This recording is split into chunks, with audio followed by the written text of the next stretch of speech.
I bring all of me wherever I go. And everyone does the same, right? Like humility to me is understanding that everyone has a story. Most people's are better than mine. We're all just a big collection of parts in stories and experiences. And if we can understand that, I think we can connect and relate and engage in a completely different way than if I'm trying to lead by my positional power, or my title, or my authority. Like sometimes that is necessary, but it's the lowest form of leadership.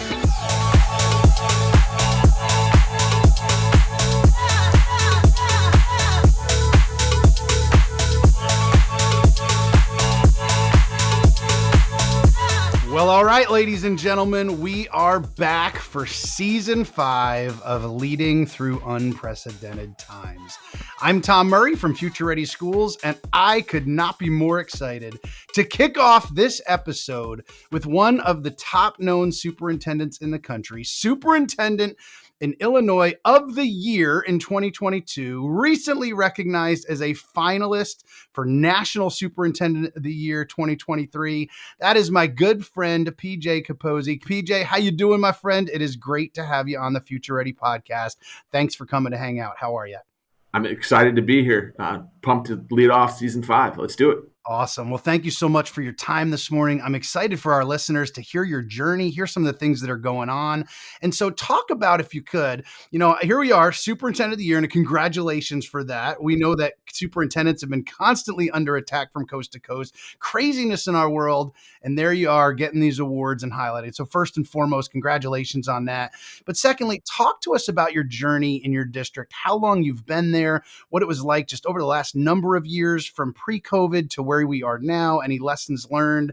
Just tell us a little bit about your district, your demographics, and the journey you've been on in the last number of years. Yeah, absolutely. So Meridian 223 is in Northwest Illinois, small town rural district.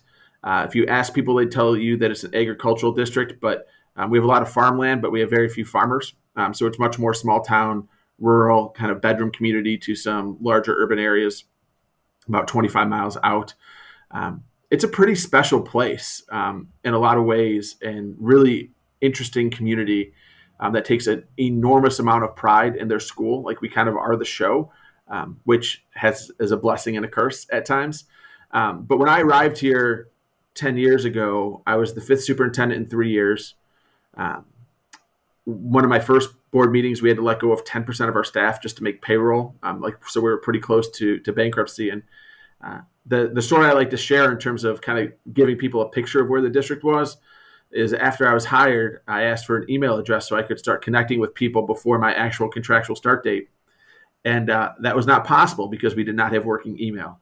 So that's where we were a decade ago, which and sometimes it feels like yesterday, like legitimately. My wife and I were just talking right after I got the job. We went to Disney World. That feels like it was yesterday, but also feels like a million years ago.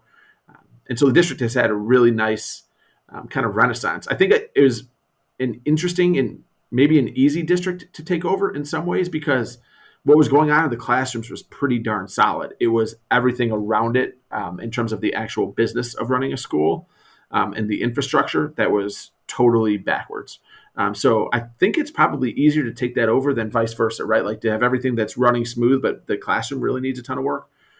So really what I needed to do at the beginning was insulate my teachers from kind of the chaos going on, the controversy, the news crews, all of that stuff that was showing up that they were not used to in small town rural, kind of calm that, get the finances straight, protect them so that they could continue to do really pretty outstanding work.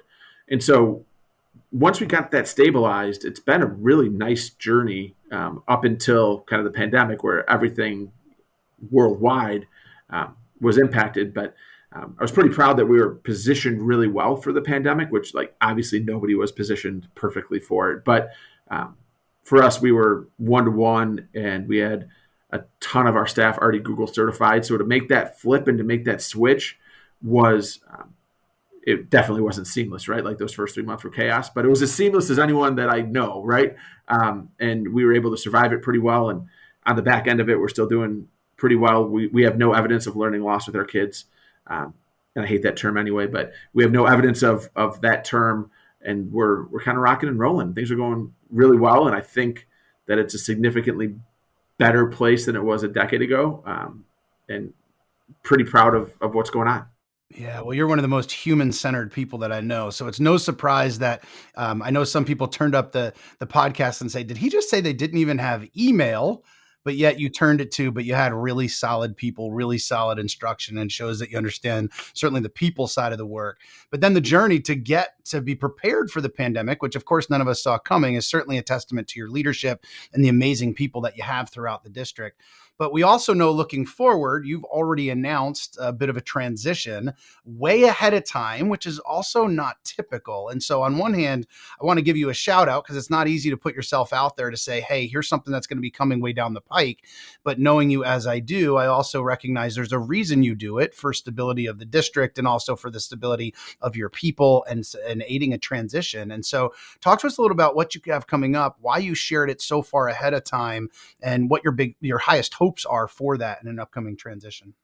Yeah, so I'm going to piggyback on something that you mentioned there about being human-centered, because that wasn't how I started in this career. So I'll tell a little story about that, and then I'll answer your question directly. But my first year as a principal, I was 27 years old. I was the youngest person in the building, and I was not very good at being a principal. I was well-intentioned and ambitious, and would work hard and read a lot, but I wasn't very good. Leading to a student and staff walkout in protest of my leadership. And I remember sitting on a bench because I'm supervising these kids protesting me because they still need to be supervised, right? And I'm sitting there, I'm thinking, I got 30 years left of this. Like, something's gotta give. And as I reflected and was coached and thought through things, every decision I made in that first year was correct via the textbook, right? And via research. But since the time I was like 10 years old, everyone called me a leader, right? I was captain of this, president of that. And my definition of leadership was I was able to get stuff done. And as principal, I was getting stuff done, but I wasn't leading anybody. And I kind of realized in that moment that if I wanted to have success in this career, it was about people and not programs and policies. And in that summer, in that moment in particular, I was sitting on a wooden picnic bench watching the kids. But in that summer of kind of processing through, I realized that this is a people business, and that if I want to lead, I'm leading people, not like organizations in the collective. And that kind of shifted everything for me. And to bring that back to your question, is that I announced I'm kind of going back home. So where I was principal, I'm going to go back and be their superintendent starting in June of 24. Which it's where I live. It's where my kids go. So there's some added bonuses there, also some drawbacks, but some added bonuses to going back home.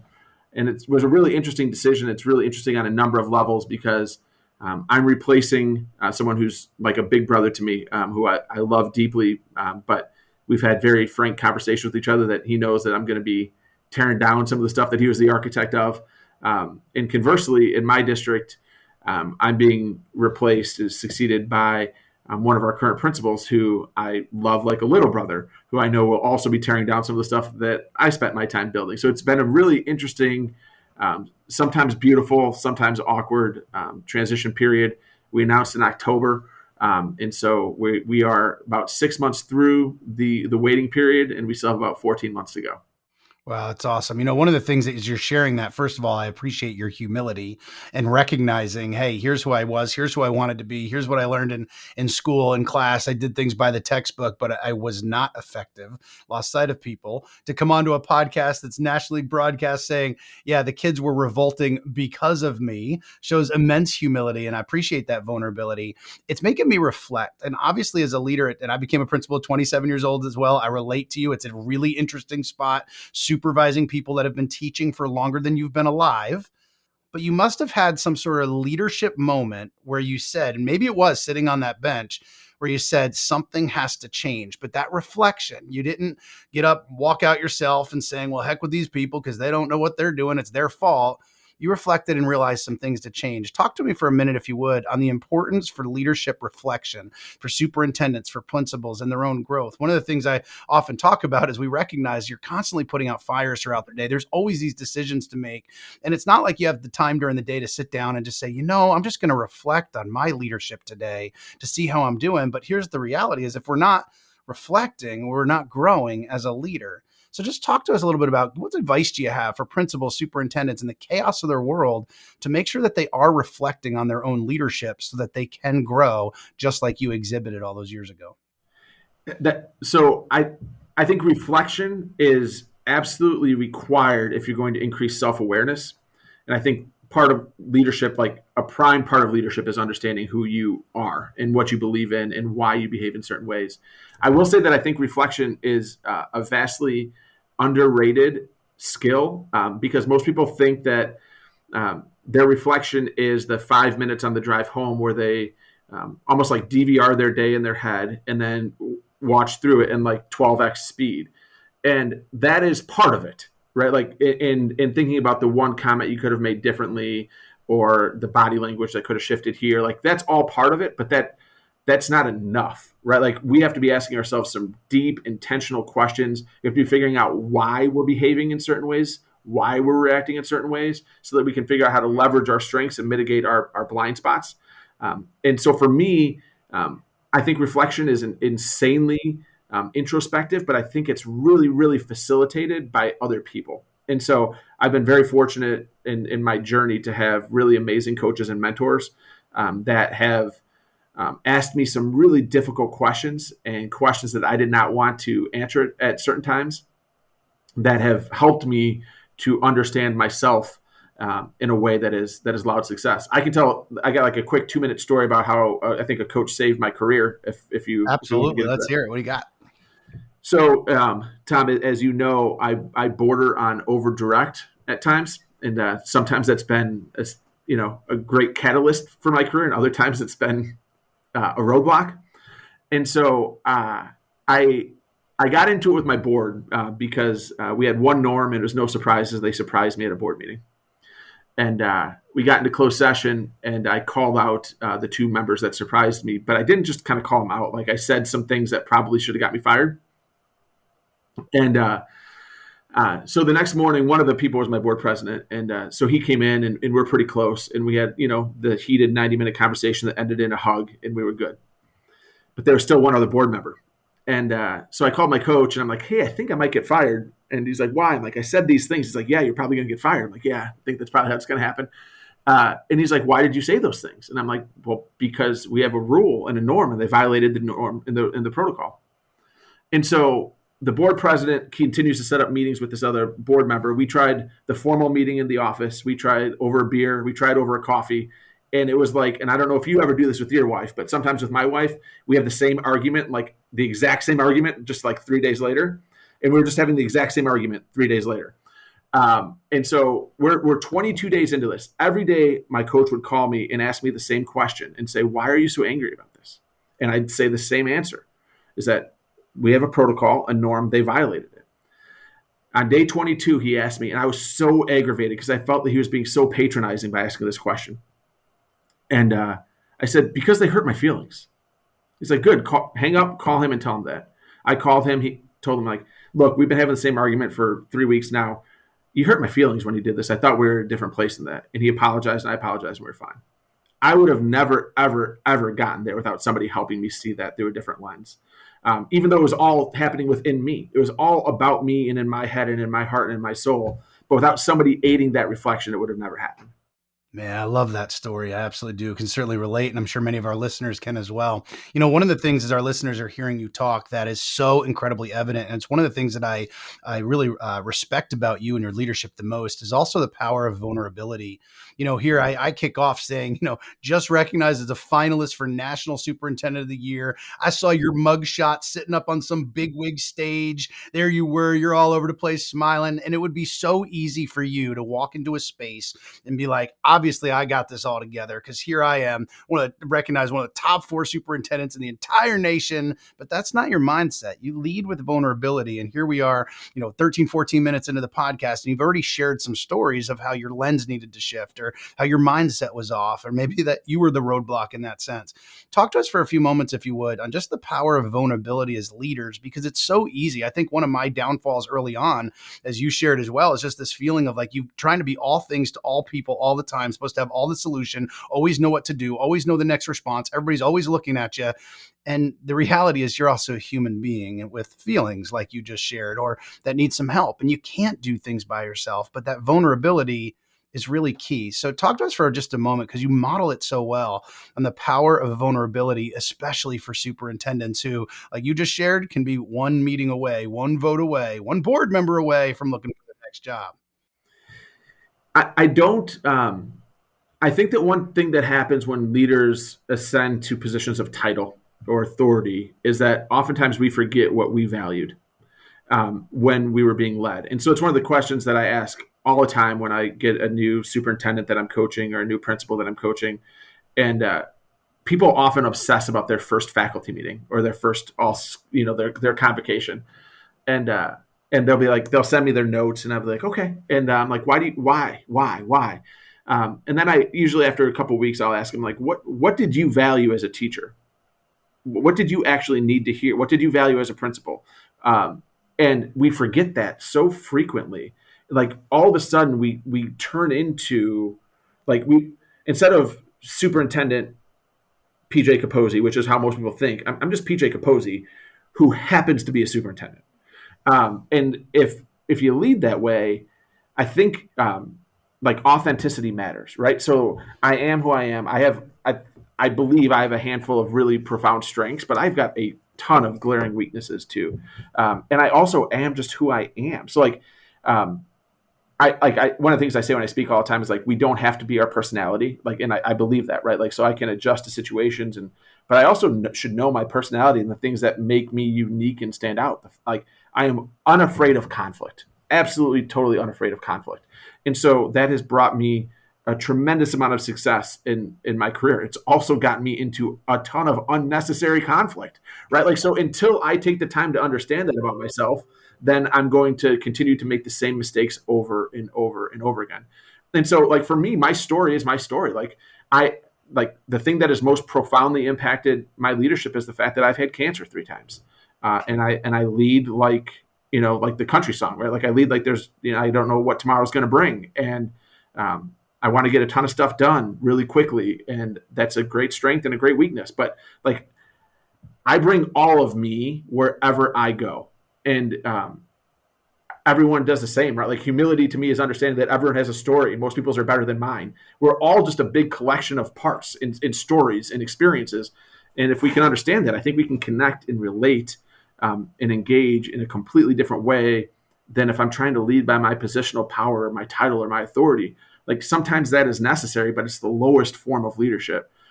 For me, leadership is, and what I learned kind of in that summer of reflection at 27 to 28 is about influencing hearts and minds.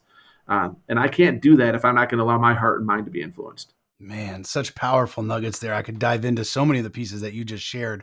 I'm going to ask you to give some context to your district. You've referenced being a rural district, because I want to dive into a couple of the things that you're leading in your district that are happening there with your teachers and whatnot. So tell us a little about the demographics of your district, just how many students, and again, just where you're located, just for context to some questions I'm going to ask you about here in a moment. Sure. So we're pre-K 12 district, about 1,500 kids, wavering time to time, but 1,500 kind of gives the ballpark. A pre-K 2 building, 3, 5, 6, 8, 1, 9, 12 high school. We are what would be a suburb to an urban center in Illinois, Rockford. It's one of the 3 or 4 largest urban centers outside of Chicago, but it doesn't really have a suburb population. It just kind of goes urban country. And so we sit in that.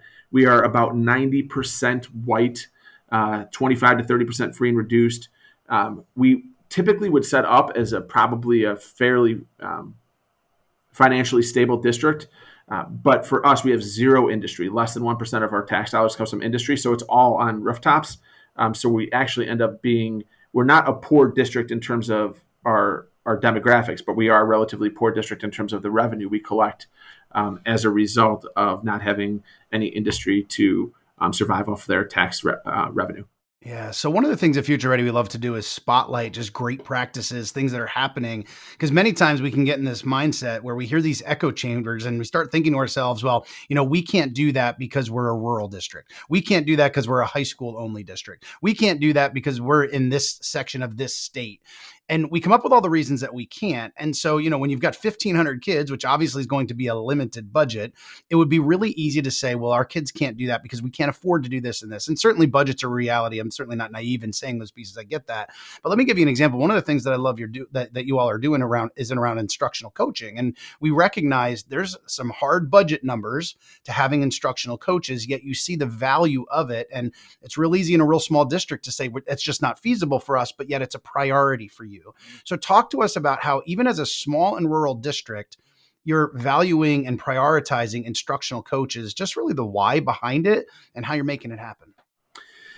So I think that I like that you asked why, because the why not often becomes bigger than the why. And it's something that Eric Seninger, mutual friend, says all the time. It's like, we're good at finding excuses if we're not deeply passionate about something.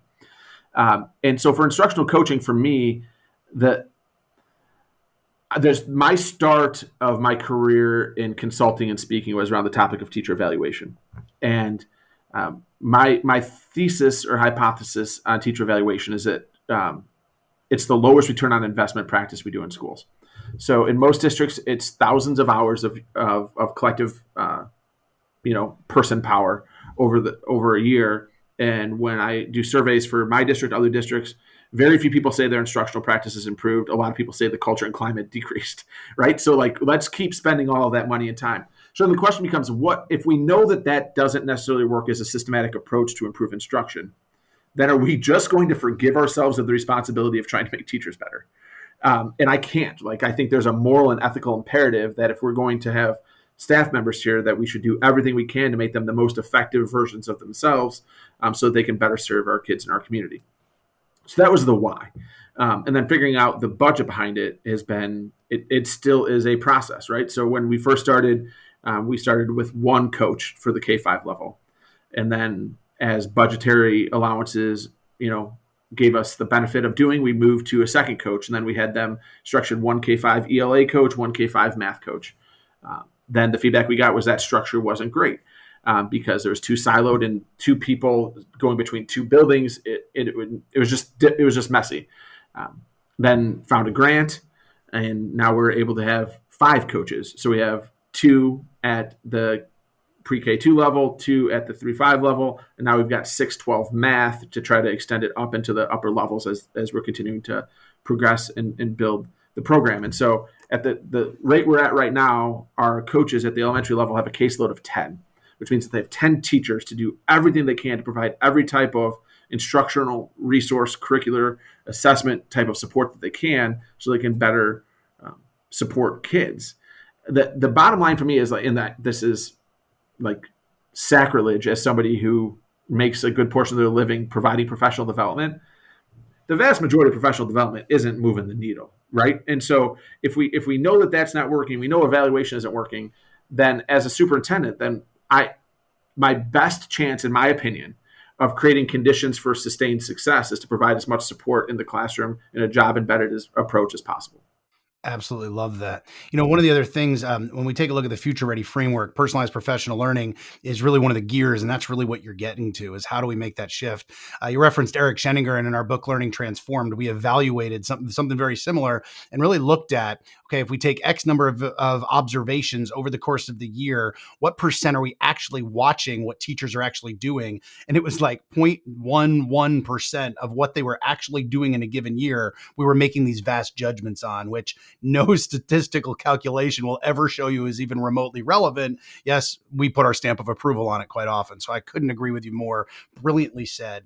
Another one of our gears is around community partnerships. And I know one of the things you value, especially as a small rural district, is our partnerships and partnering with, I believe, your local university. Talk to us about some of the partnerships and even just the importance for a district of your size to leverage partnerships on the back of you saying, we don't have any industry, right? And so it's not like your kids just go to all these community places with pathways and all that. If they don't exist, how are you leveraging partnerships? What's that look like in a district your size and your demographics?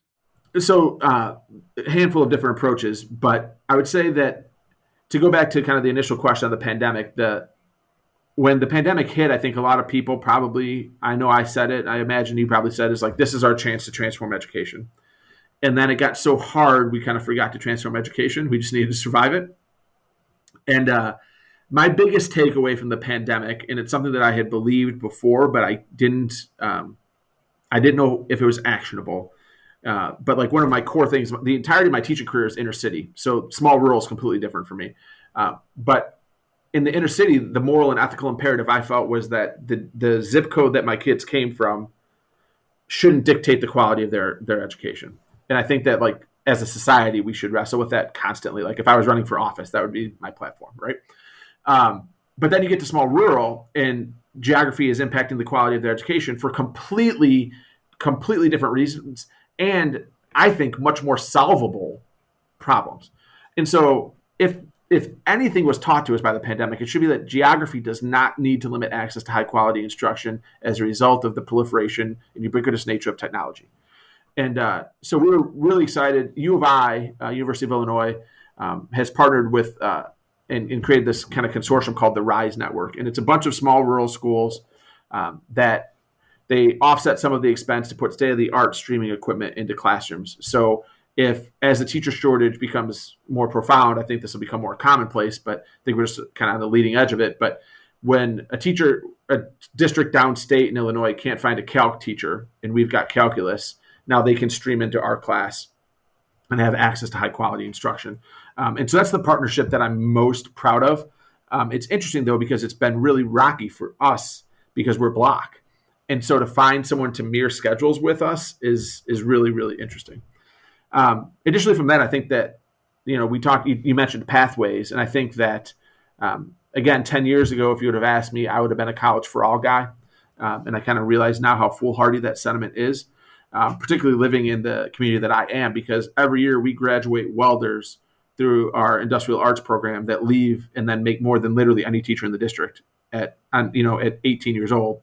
And so to ignore that would have been, I think, like criminally negligent on my part. And so we worked really hard to try to build partnerships. The hard part is that what we typically have to take advantage of are one of two scenarios: alumni that want to help us out, or other districts that aren't leveraging the partnerships that could exist in their district, and then we jump into them because we don't have any partnerships to take advantage of in our own district. So it's been a little interesting game to try to play that through. But again, like we have an alum who has a shop in a different place that we literally have state-of-the-art welding equipment, which is expensive, and has provided our kids with and our community as a result of then creating, obviously, an employable citizenry that is then contributing and living and staying in small rural, a tremendous amount of benefit that wouldn't have happened without being aggressive and trying to find partners. Absolutely. Just finding a way to make it happen. Couple final questions for you. You get to speak a lot around the country. Just saw you in California, saw you elsewhere recently in Denver. You get to see a lot. You get to work with districts, consult with districts. You get to keynote. You get your own, you see obviously every day in your own district. What's something that's on your heart right now that you're processing as a superintendent, that you're thinking through, that you're wrestling with? You've been so vulnerable. You've kept it so real. What's something that you're thinking through right now as we've emerged from the pandemic, continue to look forward, trying not to admire problems? What's something on your heart, on your mind that you've been really thinking through recently? Yeah, I'm having a hard time messaging it, so I appreciate the platform to say something. But I know that the pandemic was hard on me. Right. Like I know that as someone who suffers from health anxiety, the very beginning of it was torture. And then leading through it, after I kind of recovered from that, I was on the edge of burnout myself after getting stuff thrown at me and shouted at restaurants in the area and whatever else. But at some point, the narrative has to shift from how hard our jobs are and how terrible our jobs are and how burnt out we are.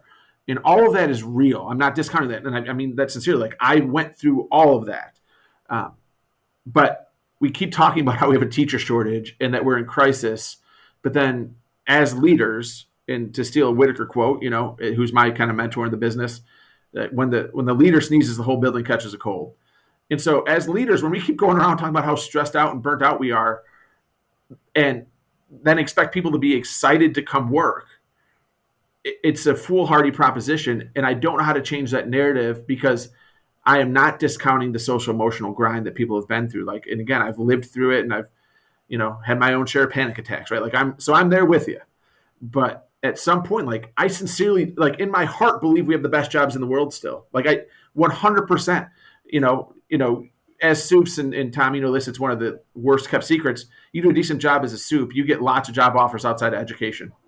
And like, I choose to stay, and I choose because I love the work and I think we have the best jobs in the world. But when we keep talking about all the downside and every PD we have is about all the stress, like at some point, I wish we would take ownership of that and be like, let's make it better then. Like, let's start talking about solutions. Let's start focusing on the things that make it awesome.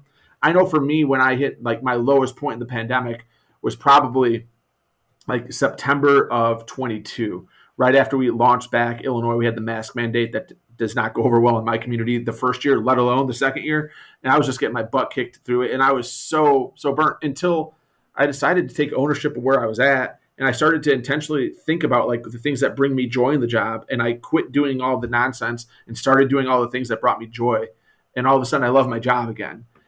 Hopefully we start to go through a process of figuring out how we can find joy while still deploying empathy and take ownership of where we're at, because there's no greater opportunity in the world than the one that we have to change the trajectory of the life of a kid in schools. And then I would extend that as a leader. I get the opportunity to do that not only for kids, but I get that to do that for other adults. Like, it's one thing to help steer a 15-year-old. It's one thing to help a stuck 40-year-old. Like, we have an awesome opportunity every day. I just hope that we start to change the narrative and start focusing on that again. I love that. It's this vision of, call it the educational Eeyores, like, oh God, it's Monday. Right. Thank God it's Friday. And Right. It's year 3 of saying that, right? And, Right.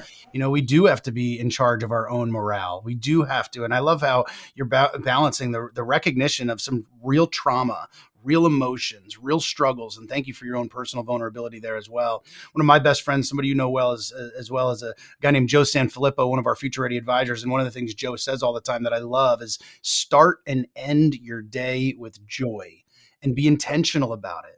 If you've got that meeting coming up, it's going to be a struggle. It could go sideways quickly. Well, get your butt out into a classroom and go hang with some kids for a little bit to get your mindset refocused and recentered before and maybe even after those meetings as well. Absolutely love that. And also love the personal reflection. I think in education, we spend a lot of time admiring problems in our schools and in our districts, and we have the same conversation year over year over year.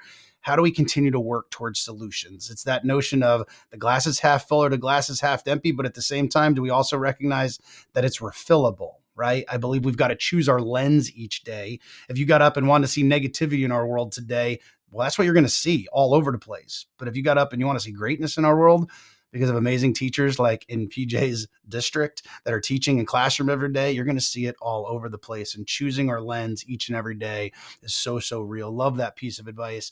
Before we wrap up, let me give you 2 things. One, I want to end on a piece of advice that you have, no matter who's listening, superintendents, principals, all the folks all across the country. But I want to give you an opportunity. You've talked about speaking, consulting, you're an author. How can folks connect with you? Where can they follow you? What's the best way to do that? On most social media, I'm at MCUSD Soup. I'm an SUPE Soup guy. I don't understand the SUPT guys at all. I'm just kidding. Most of my friends, but I'm a hardcore SUPE guy. If you Google my name, PJ Caposey, I'm all over. So you're gonna find me. My website is www.pjcaposey.com. You'll find a ton of resources in the speaking topics, etc. Absolutely love that. So here's how I want to bring it home. You've been incredibly vulnerable through your journey, very reflective, and appreciate that. We talked about the journey, the transition, things happening in your district, the coaching, the partnerships. We've talked about just things being on your heart, the power of reflection. We've hit a whole bunch of areas. I want you to bring it home for any listener that's here today, regardless of where they are. Maybe they're really struggling for certain reasons. Maybe they feel like they're doing well and they just want to keep that momentum going. They want to finish this year strong. Give me a piece of advice that you have for school and district leaders listening to the podcast to finish this year strong, continue to move forward. What do you have for them? So I'll give 2 nuggets. One skews a little negative, one skews positive. If you are in a place right now where you feel stuck, most of the people that I work with, whether it be in a consulting, coaching, leadership manner that feel stuck, and one of the most profound emotions in that is usually guilt. and guilt around trying to find work-life fit and integration, all of those things. So if you're in that position right now, the most powerful question I think you can ask is, what do people actually expect of you? And I mean to have that question answered and have that conversation with your loved ones, not just your work people, because oftentimes we are setting expectations and burdening ourselves with things that nobody else is expecting ourselves of us, and as a result, we're stealing our own joy. So I would, if you feel stuck, please find clarity around expectation and figure out what you're burdening yourself with versus what is actually expected of you. On the positive side, I would say this is that I've had success in my career as a result of taking really big swings. And as Tom, as you've said today, like I've had my best year on paper that you can find. I also applied for 2 jobs I didn't get this year, right? So people don't see that. So take big swings. Like people are going to remember the home runs. They're not going to remember the strikeouts. It's just how it goes. And so wherever you're at right now, like I believe that there's a little voice inside of all of us that wants to self-actualize and wants to become the best possible version, wants to write that book, wants to apply for that job, wants to, whatever it happens to be. Just take that swing. And I know that it's going to hurt your ego if you fail a little bit, but it's going to be okay. And you're going to be resilient, and you're going to bounce back up, and you're going to learn from it. But don't sit back down on the bench without having taken the big swing. You're worth that opportunity. Don't forfeit that. Wow, absolutely brilliantly said. PJ, when we talk about future-ready leadership and we talk about the power of reflection, vulnerability, vision, continuing to value your people, staying human-centered, you have completely exhibited that today in this podcast. But as I watch you on social media and know of your work, you're doing that each and every day. It is an incredible honor to call you a friend. You're an amazing leader. I put my babies in your own district under your leadership in a heartbeat. That's PJ Caposey, everybody. PJ, thank you so much for your time today. Thanks for tuning in. Thanks, brother.